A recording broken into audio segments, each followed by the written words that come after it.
Kale stood on the edge of the Sector 7 skybridge.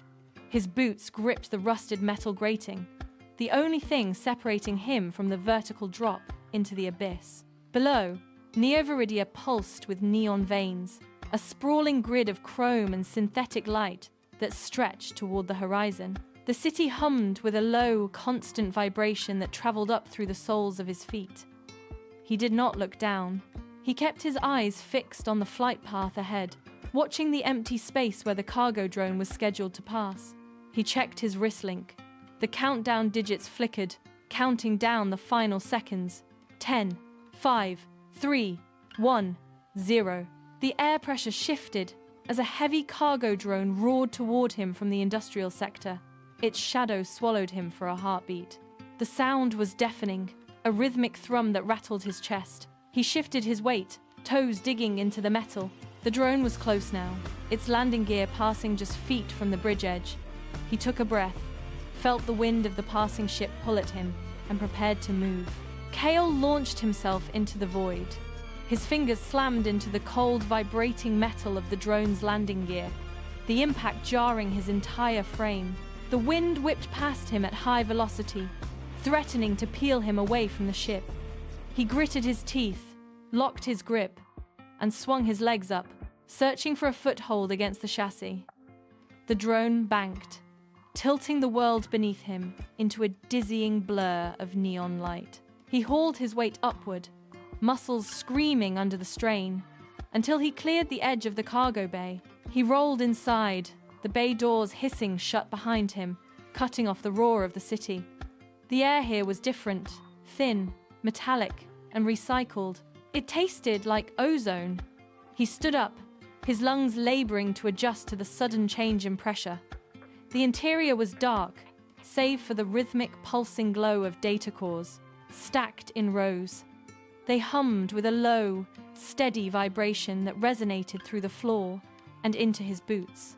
He moved deeper into the bay, his footsteps silent against the deck.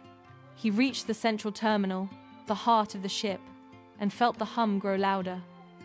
He was in. Kale reached for the central terminal.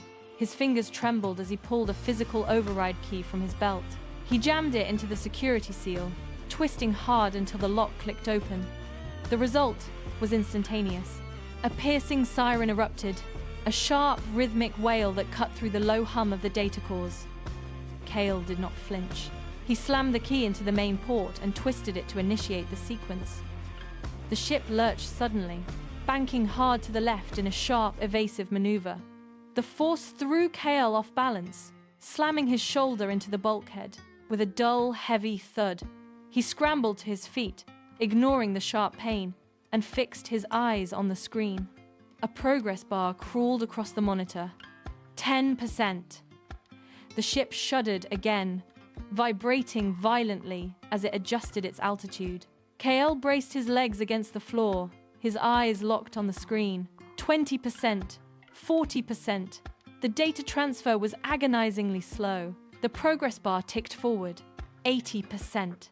The bay doors groaned, then hissed open, revealing a dizzying vertical drop into the city floor miles below. Wind roared into the chamber, scattering loose debris. Kale lunged for a safety tether, snapping it to his belt just as a security drone swarmed into the bay. Its red laser sight locked onto his chest, tracing his movement with cold precision. Kale didn't hesitate. He kicked a heavy stack of crates toward the machine, the impact sending the drone spinning wildly into the abyss. 90%. The ship entered the cloud layer, blurring the neon city lights into a smear of color. He watched the screen, his breath hitching as the bar hit 100. He yanked the drive from the port, the metal hot against his palm. With the data secured, he unhooked his tether, turned, and dove backward out of the open bay. The wind caught him instantly, tearing at his limbs as he plummeted toward the dark, rain-slicked alleys of the lower district. He deployed his gravity chute, the sudden jerk of the harness snapping his spine straight as he fell through the freezing air. The city rushed up to meet him, a labyrinth of steam and shadow, as he braced for the impact of the landing. Gravity chute disengaged with a sharp metallic snap. Kale hit the ground hard, colliding with a mountain of discarded cooling fans. The impact jarred his teeth and sent a shockwave of pain through his frame. He did not stay down. He rolled, pushed himself upright, and ignored the throbbing ache in his shoulder. The air here was thick, heavy with industrial steam that clung to the rusted alley walls. He pressed his back against a dripping pipe, listening for the hum of pursuit. Nothing but the distant drip of condensation and the low rumble of the city above. He reached into his pocket. The drive was there, pulsing with a faint rhythmic light that cut through the gloom. He had the data. The mission was complete. Cale took a final look at the skybridge far above, then turned and stepped into the darkness. He vanished into the steam-filled shadows.